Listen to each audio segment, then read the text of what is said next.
When a man makes direct eye contact with you, something powerful happens beneath the surface, whether you realize it or not. It's more than just a moment of looking, it's an exchange of energy. It's silent, it's invisible, but it's real. That gaze carries an intent, a frequency, and it speaks to the parts of you that words could never reach. For some, it brings comfort. For others, it triggers discomfort. But in all cases, it activates something. Direct eye contact is not a random act. It is a conscious or subconscious signal, and how you respond to that signal is shaped by the programming you've accepted over time. Energy doesn't lie. When you lock eyes with someone, there is an unspoken message being communicated. It doesn't matter what words they say, the eyes always tell the truth, and you feel it. You feel it in your gut. You feel it in your chest. Sometimes you can't explain it, but you know it's there. The moment that gaze lands on you, your nervous system interprets the frequency. Is this gaze one of admiration, manipulation, threat, respect, or curiosity? The body knows before the mind tries to rationalize it. That's why so many people either look away quickly or feel uneasy during moments of intense eye contact. It's because the energy transmitted from one soul to another is powerful. It bypasses the mask and speaks straight to your core. Many people were conditioned early in life to either fear being seen or to distrust being noticed. If someone made you feel like attention was dangerous or that being observed was unsafe, you might interpret direct eye contact as an invasion. And then that eye contact, though neutral or even harmless, triggers discomfort or insecurity. It's not the man's gaze that's hurting you. It's the belief system inside of you that interprets the gaze as something threatening or judgmental. We don't just feel what's happening, we feel the meaning we assign to what's happening. Eye contact is one of the oldest forms of communication. Even before babies speak, they recognize faces. They search for the eyes of their caregiver. They respond to warmth, to tone, to safety through eye contact. The same wiring remains in you now. The moment you're seen, truly seen, by someone else, it activates memories, impressions, emotional responses that are stored in your subconscious. That's why two people can experience the same gaze and walk away with two completely different emotional reactions. Because what's being exchanged is filtered through inner beliefs, past traumas, and emotional conditioning. This is why it's so important to pay attention to how you feel in those moments, not to analyze the other person, but to investigate yourself. Ask yourself, why did I feel that way when he looked at me? Was it fear? Was it validation? Was it intimidation? Or was it a desire to be acknowledged? That moment is a mirror. It reflects something you need to understand. Energy never just passes by. It always leaves a message. And if you're willing to decode it, you'll discover something about yourself that you might have been avoiding for years. Sometimes we mistake eye contact for judgment. Other times we mistake it for attraction. We project our internal wounds onto the external gaze. If you were rejected before, you might interpret every strong gaze as criticism. If you were used before, you might interpret every warm gaze as manipulation. The moment becomes less about the man and more about what's unresolved within you. The eyes become a trigger, not because of him, but because of what his gaze awakens inside of you. But here's the truth. No one's gaze has power over you unless you've given it meaning that disempowers you. When someone looks at you and you feel smaller, unworthy, or anxious, that's not an attack. It's a clue. It's a signpost pointing toward the belief within you that says, I'm not enough. That belief is the one that needs healing, not the man, not his intention, not his look. The power is never in the external stimulus. It's always in the internal interpretation. The eyes may look at you, but it's your spirit that chooses what to feel. Think about animals in the wild. A lion stares down its prey. That eye contact freezes the moment, charges the atmosphere with tension. That same mechanism exists in humans, but our society has dulled our awareness of it. We've been trained to smile through discomfort, to fake confidence, or to read into things too deeply. But when a man looks directly into your eyes and you feel something rise up, pause. Don't run from the feeling. Don't shame it. Feel it fully. Let your body speak to you. What is it remembering? What is it defending? What does it need to release? That eye contact is not an attack. It's not a compliment. It's not a promise. It's simply an energetic encounter. And every encounter has the potential to teach you something about yourself. Maybe you've never allowed yourself to feel seen before. Maybe you've always shrunk under attention. Maybe you've sought the gaze of others as proof of your worth. In all those cases, eye contact is not a casual event. It becomes an opportunity to reprogram how you respond to being seen, an opportunity to reclaim your space without shrinking, an opportunity to remain still, centered, and unshaken while someone else sees into your eyes and perhaps into your soul. Every time you experience that kind of connection, that intense gaze, ask yourself, am I present in this moment, or am I lost in the stories of the past? Because if you stay present, if you let the energy pass through you without fear, you'll realize that no one owns your peace, your worth, or your emotional state. Their gaze is theirs, your response is yours. What you feel isn't always the truth. That's a principle most people never fully grasp, and it quietly runs their entire emotional life. When a man makes direct eye contact with you and you suddenly feel nervous, insecure, angry, flattered, or even frightened, it's easy to assume that those emotions are a direct result of what just happened, but that's the illusion. The emotion is real, yes. The physiological response may be real, but the meaning behind that emotion, the story your mind attaches to it, is not always grounded in truth. It's often rooted in old programming, memories, patterns, beliefs that were built long before that gaze ever landed on you. You could feel threatened by something that isn't threatening. You could feel validated by someone who isn't thinking about validating you. You could feel judged even when no judgment was present. And that's because your emotional responses are tied to what you've stored in your subconscious mind. Eye contact becomes the trigger, but not the cause.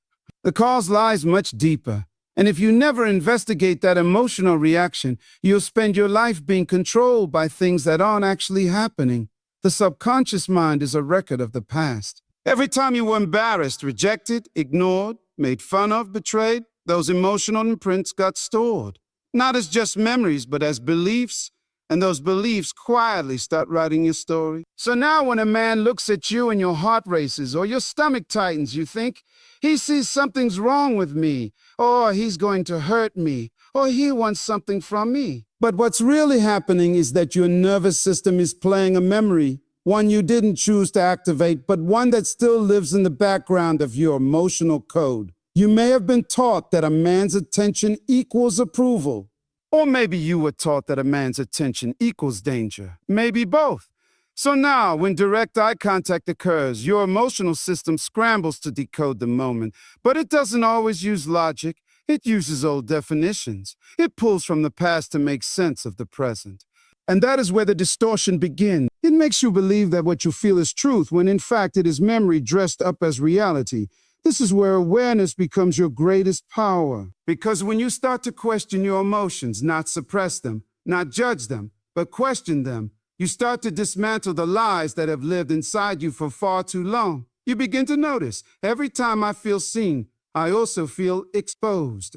Or every time a man looks at me too long, I think he's analyzing my flaws. Where did that come from? Who taught you that your presence is a problem, that being noticed equals being unsafe? Those answers don't come from the man who looked at you. They come from the scripts you've been carrying inside your mind, often without your conscious consent. Most people never stop to question the script. They just live inside it, react from it, and build relationships around it. But what if your emotional response isn't telling you the truth about this man, this moment, or even this gaze?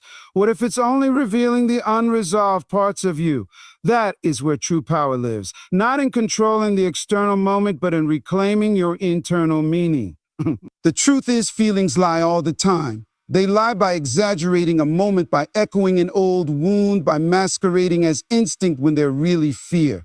Fear often shows up as truth because it feels so convincing. You feel it in your chest, you feel it in your throat. It's real. But a real and a true are not the same. A nightmare is real when you're in it, but it's not true. The moment you wake up, you realize you were reacting to a false narrative. And this is what happens when you accept every emotion at face value. You stay asleep in the dream of your wound. Direct eye contact is powerful because it penetrates. It bypasses social rules. It cuts through masks. And that level of intensity can be confronting to someone who is still healing. It can feel like an invasion when really it's an invitation. Not an invitation to let someone in necessarily, but an invitation to go inward and investigate what needs to be seen within you. Because sometimes it's not his eyes that scare you. It's the parts of yourself you're afraid he might notice. the parts you haven't accepted, the parts you still judge. That's why the gaze feels heavy, because it's reflecting you back to you. And when that happens, your emotions speak loudly. They may scream, but you have to become the observer of your emotions, not the slave to them. You have to be able to say, I feel this, but is it true? And sit with that. Is this really about him? Or is this about something unresolved in me? That's where maturity begins. That's where transformation begins. You stop reacting to life and start investigating it. Feelings are powerful. They are messengers, but they are not always facts. The moment you realize that, you start gaining control over your inner world. You stop being tossed around by waves of emotion, and instead, you start steering the ship. You begin to choose your response instead of living in default reaction. And that is where peace begins, not by avoiding eye contact or suppressing emotion, but by understanding that your initial emotional response is often the doorway to a deeper truth, if you're willing to walk through it. When a man makes direct eye contact with you, it can trigger a rush of unfiltered emotions, curiosity, discomfort, fear, attraction, even confusion, all depending on your internal state. But what most people overlook is this. It's not just about him looking at you. It's about what his gaze brings up in you. The moment your eyes lock, something ancient in your nervous system reacts. For some, it's a surge of adrenaline. For others, it's a quiet but undeniable tension. But what matters most in that moment is not what he did. It's what you do with that energy. Every time you experience a moment like that, you're handed an emotional opportunity. That eye contact is a moment of exposure, not to the other person, but to yourself. Because in that flash of connection, your internal world is stirred up. And this is where most people let their emotions dominate the moment. They don't observe their reaction. They become it. They don't process the discomfort. They let it take over. And so what should be a moment of insight becomes a moment of personal chaos. You think something's wrong, when in reality something is just being revealed. When you're emotionally reactive, you're not in control. You're on autopilot, letting your past drive your present. And the thing is, emotions, especially the uncomfortable ones, are not there to punish you. They're there to guide you. They're messengers. When your heart races at a simple glance, you have to ask yourself, what is my body remembering that my mind hasn't healed? Because your nervous system isn't reacting to him. It's reacting to what his gaze represents to you. And that's different for everyone. You might feel judged even if there was no judgment. Why? Because somewhere along the line, being watched became associated with being criticized. You might feel unsafe even if the situation is harmless. Why? Because your body is still holding on to the imprint of a time when attention meant harm. And so now, any moment of intense presence like direct eye contact triggers a defensive emotional wave. The body reacts first, the mind races second, and before you know it, you're flooded with negative feelings. But here's the truth. You are not your feelings. You are the one experiencing them. And when you become aware of that distinction, everything changes. Most people walk through life thinking their emotions are fixed truths, unchangeable, uncontrollable, and always accurate. But that's not how emotion works. Emotion is energy in motion. It arises, it moves, and if you don't attach yourself to it, it passes. But if you cling to the story your mind assigns to that emotion, you keep it alive long after the moment has passed. A glance turns into a narrative. A fleeting connection turns into inner conflict. You overthink, you replay it, you assign motives, and soon you're not dealing with reality. You're battling your own interpretation of it. To overcome this, you have to build the habit of emotional presence. That means becoming aware of what you're feeling as you're feeling it, without letting the feeling define you. You can feel anxious without being anxious. You can feel triggered without becoming the trigger. You can feel vulnerable without collapsing into fear. This is a skill, and like any skill, it takes repetition, attention, and awareness. But the moment you begin practicing it, you start shifting your power from the outside world to the inside. You begin responding instead of reacting. Most people never pause to ask themselves, why did that affect me so much? They just move on pretending nothing happened. Or worse, they internalize it, letting it reinforce old beliefs about their worth, their value, or their safety. But the truth is that intense emotional reaction is not a warning sign. It's a wake-up call. It's your inner world telling you that something needs your attention, not judgment, Not shame, just attention. And when you give it that attention, you stop the cycle of emotional reactivity and start the path of emotional mastery. Hinka. You might think that avoiding eye contact is the solution, that if you just stay invisible, the discomfort will go away. But avoidance is not healing, it's suppression. It buries the feeling but never dissolves it. True power comes when you lean into the moment without becoming lost in it. When you allow yourself to feel, observe, question, and release, that is how emotional energy transforms. That is how negative feelings lose their grip, because you are no longer resisting them, you are learning from them. And here's the beauty of it. The more you practice observing your emotional responses, the more clarity you gain. You start noticing patterns. You start understanding your own nervous system. You start identifying the difference between fear and intuition. You stop reacting to every emotional flicker and start responding with intention. This gives you a sense of peace that can't be shaken by a glance, a word, or a moment, because your peace no longer depends on the external. It is maintained from within. The goal is not to never feel discomfort. The goal is to stop being owned by it. When you realize that every emotion has a root, you stop fighting the symptom and start healing the source. You no longer fear moments of intensity. You welcome them because you know there are opportunities to rise above old limitations. You begin to trust yourself in emotionally charged situations. You begin to know who you are beneath the storm. You become calm, not because life is quiet, but because you are when a man makes direct eye contact with you and you suddenly feel unsure of yourself. It's not just the gaze that's affecting you. It's what you believe about yourself being activated in that instant. Self-doubt is not born in the moment of eye contact. It already lives in you. That glance simply awakens it. It's like a mirror held up to your insecurities, revealing what you've been trying to avoid, suppress, or deny. But the truth is you can't outrun the way you see yourself. And every interaction, every moment of vulnerability, every shared look will reflect right back at you what you believe you are worth of. You may start questioning yourself. Is something wrong with me? Or do I look strange? Or why is he looking at me? These aren't random questions. These are echoes of an internal dialogue that's already been playing in the background of your life. And if you don't take authority over that inner voice, it will dominate you. It will hijack every moment of presence, replacing it with confusion, fear, and self-rejection. That's how self-doubt works. It doesn't scream. It whispers in your own voice. It sounds like reason. It feels like truth. But it's built on emotional illusions and past wounds that have never been challenged. You may think the issue lies outside of you, that the discomfort is caused by the man who looked you away. But he's not the source, he's the trigger. The real source is how you view yourself. Self-doubt makes you misinterpret neutral or even positive attention. A simple glance feels like scrutiny, me. A compliment feels like pity. A question feels like an interrogation.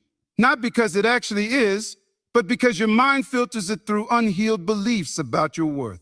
This is why it's so important to challenge your inner narrative. Ask yourself, where did this doubt come from? Who told you that you weren't good enough? When did you start believing that being seen was dangerous? Who made you feel like your presence was a problem? These are not casual reflections, they're doorways into your healing. Because once you locate the origin of your self-doubt, you can begin to unlearn it.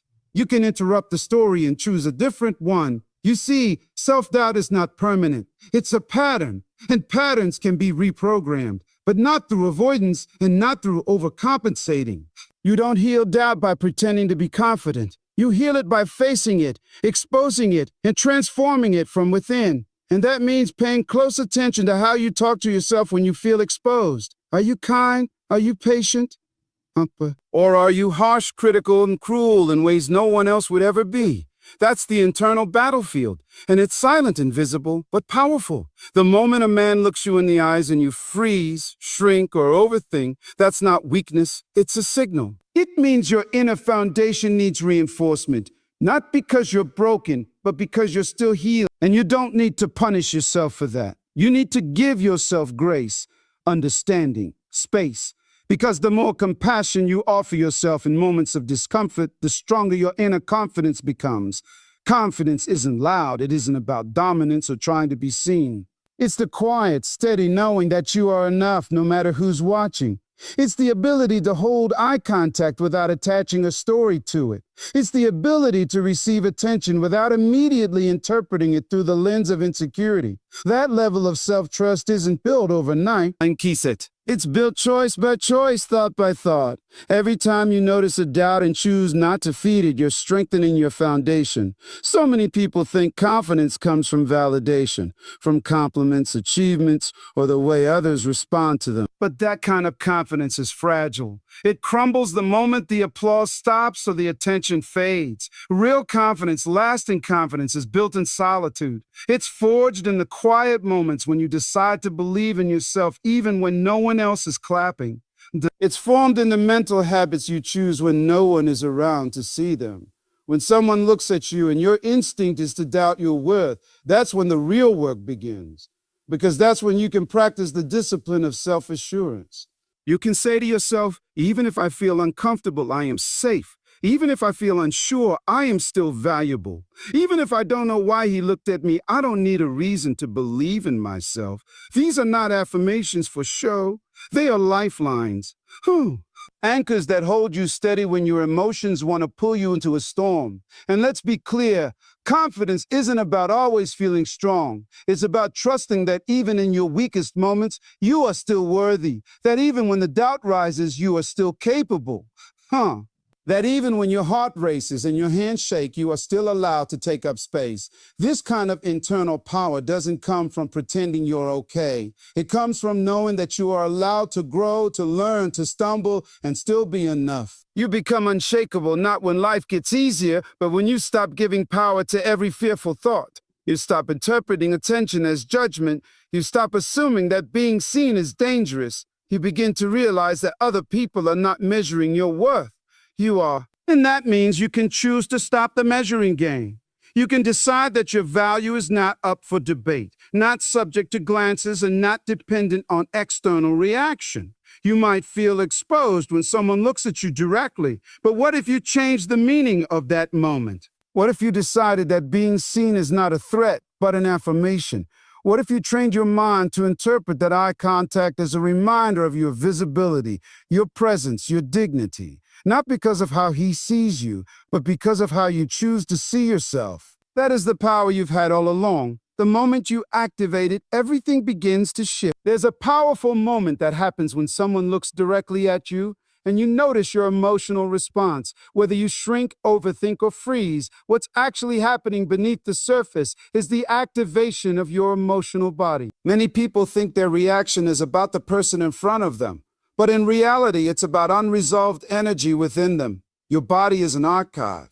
It remembers moments you've forgotten. It stores emotional imprints from years ago, times you were judged, misunderstood, embarrassed, rejected. So when someone looks at you, especially with intensity, it's not the present that's overwhelming. It's the past that's resurfacing.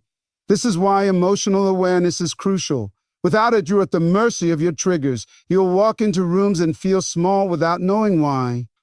You'll receive compliments and feel suspicious. You'll be seen and feel attacked even when no harm was intended. That's the work of the subconscious. It's not trying to sabotage you. It's trying to protect you. But if you've never updated the emotional files your mind is using to assess situations, it will continue reacting based on outdated beliefs and old emotional pain.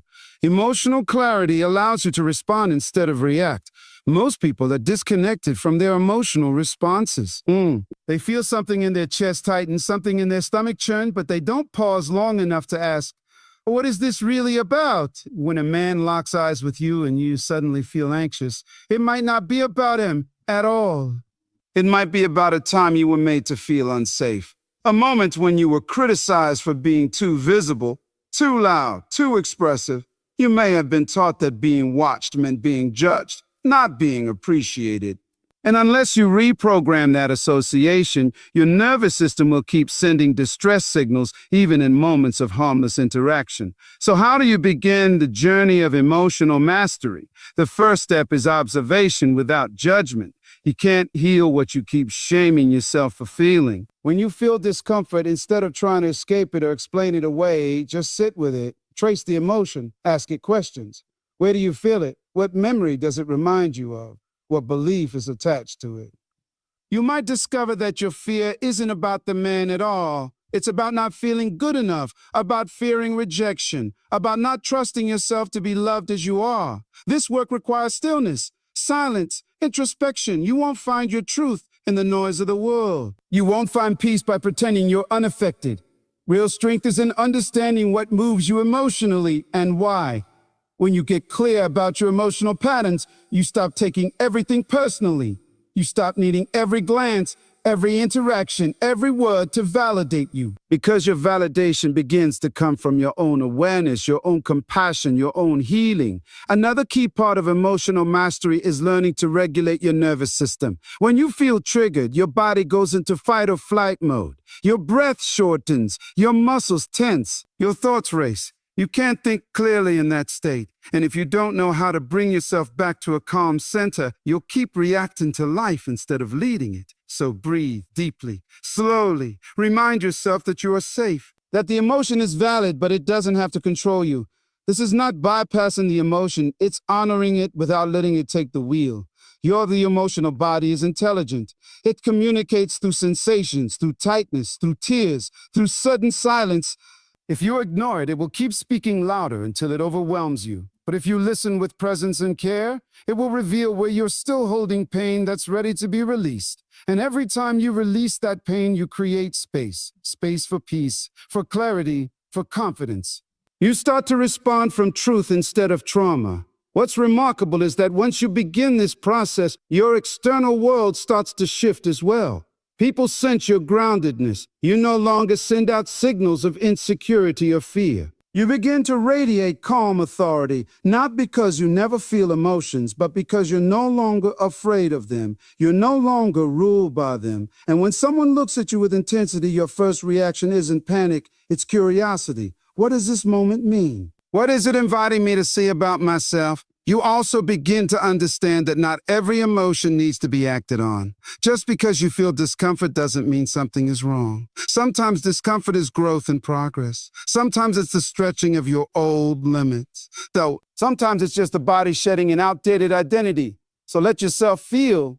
Let the waves rise and fall. Don't resist them, but also don't drown in them. Observe them, learn from them, allow them to pass through you like clouds in the sky. You are not meant to live life numb. You are not meant to walk around constantly doubting your instincts, second-guessing your presence, or apologizing for taking up space. But you can't rise into your full self until you've cleared the emotional debris that's been blocking your light. You must feel it to heal it.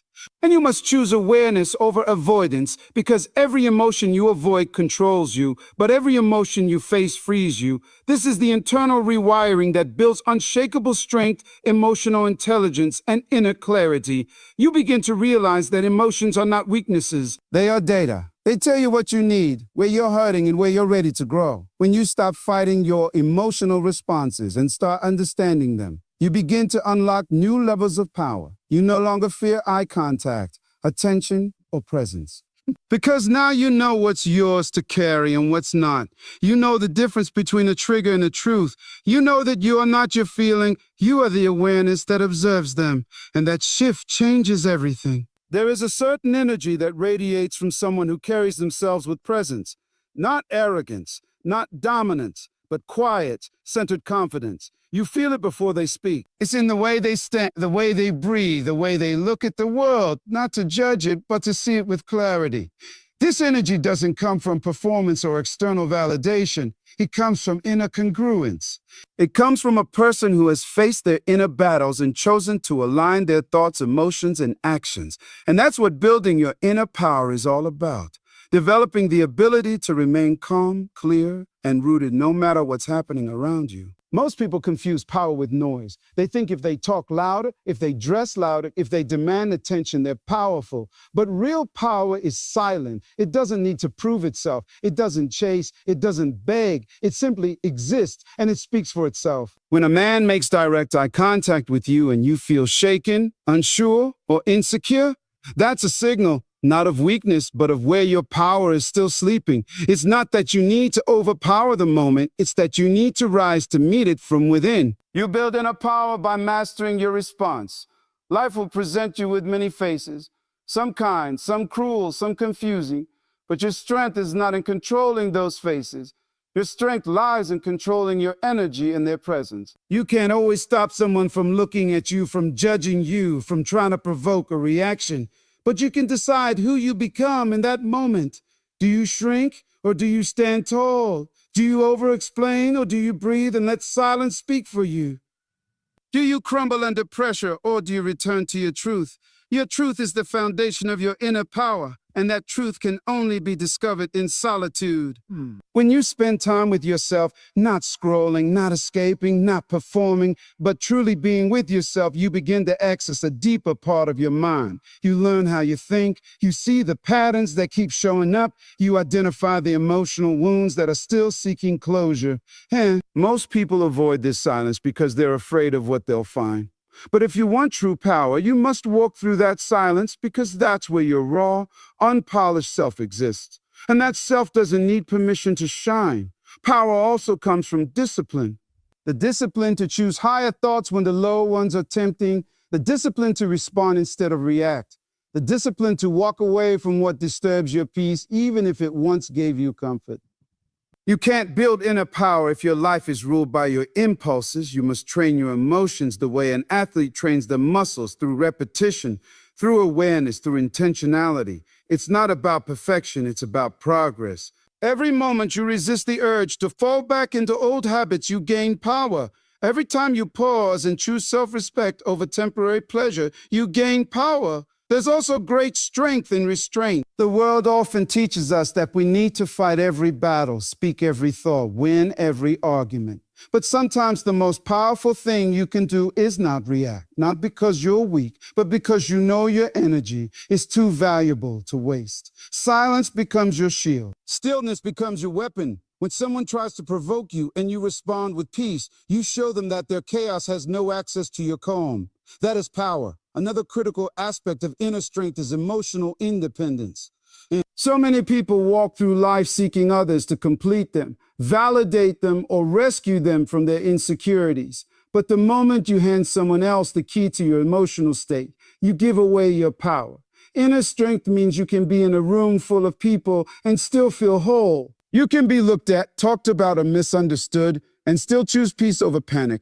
Because your sense of worth is not dependent on someone else's perception. You no longer ask, what do they think of me? Instead, you ask, what do I know about myself? That knowing becomes your compass. When you know who you are, you don't need to explain yourself. You don't chase clarity from others. You create it within. You don't fear silence. You embrace it. You don't need someone's approval. You already live in alignment with your own standards. And when you enter the world from this space, you radiate a frequency that few people understand, but everyone respects. That frequency isn't forced. It's not a facade. It's the natural result of someone who has done the inner work. Inner power is also deeply connected to your ability to forgive, not for others, but for yourself. Many people carry guilt, shame, regret, and unspoken pain. These emotions weigh them down and cloud their judgment. When you forgive yourself for who you were when you didn't know better, for the boundaries you didn't enforce, for the love you gave too freely, you begin to unshackle yourself from emotional slavery. And the more you release, the lighter and freer you become. Power doesn't mean you've never fallen. It means you've risen, again and again, without losing your essence. You must also recognize that your energy is sacred. Not everyone deserves access to it. Protecting your space, your peace, your mind, that's not selfish, it's wise. The stronger you become within, the more discerning you must be without. Just as you wouldn't let someone into your home with dirty shoes, you must be just as cautious about who you let into your mind and heart. Every connection, every conversation, every interaction either drains or strengthens you. Choose wisely. And remember, walking away is not weakness. It's the ultimate act of inner power when done with clarity and peace. There is no fast track to inner strength. It is built slowly, deliberately, over time. It's carved in silence, tested in chaos, and revealed in stillness. You don't need to convince anyone of your worth. You don't need to beg to be understood. When you build power within, it begins to speak for itself. People feel it before they hear it. They respect it before they fully grasp it. Because you're no longer showing up from a place of lack. You're showing up full, whole, and grounded in the truth of who you are. And nothing shakes a person who is rooted in their own power.